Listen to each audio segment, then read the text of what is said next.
My name is Gibson, and this is my resurrection story. About 43 years ago, I was sitting in the middle of a messed up life. 2 suicide attempts. I had given up a child for adoption.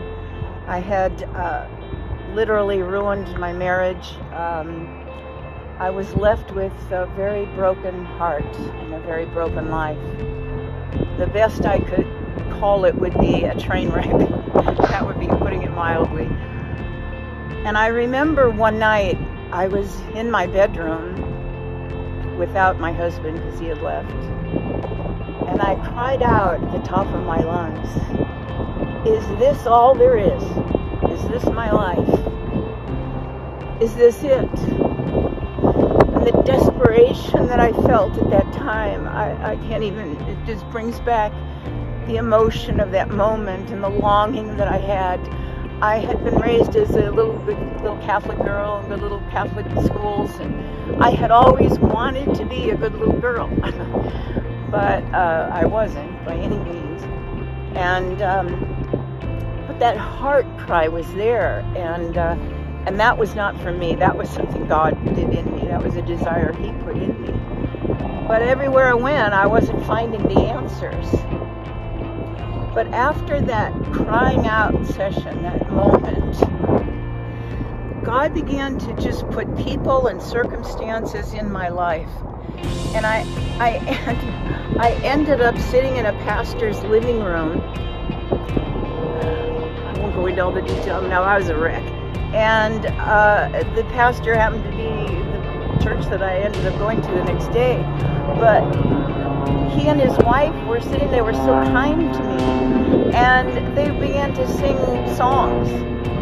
And I'm thinking, oh, this is like wild. This is what Christian people are supposed to be doing. We're supposed to sing songs and, you know, be happy and all.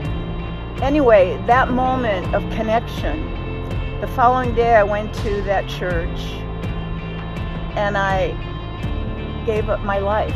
I had been raised all those years in a, you know, supposedly Christian home, but I had never heard the term born again. I had no idea what that was.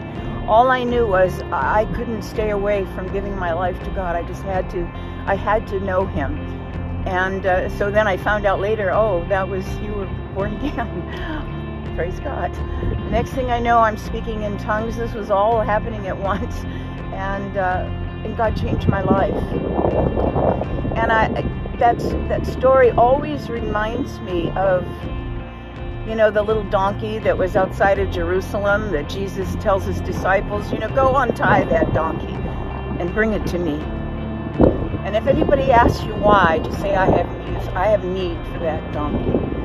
And I remember that my life felt so much like a donkey, you know, a wild donkey that couldn't be, had never been ridden, never been tamed. And He untied me. He took off those chains. There was so much shame and guilt in my life. So much shame. And He untied those things and brought me to Himself and renewed my life to give my life purpose and meaning. He restored so many broken relationships with my parents and so many, and my, you know, children and all that. Anyway, even my child that I'd given up for adoption, 50 years later, He reunited me with that child. It's amazing. His stories of His reconciliation, His restoration is awesome. So that was that. You might be feeling like you're a bit of a wild donkey yourself, kind of in a mess in your life.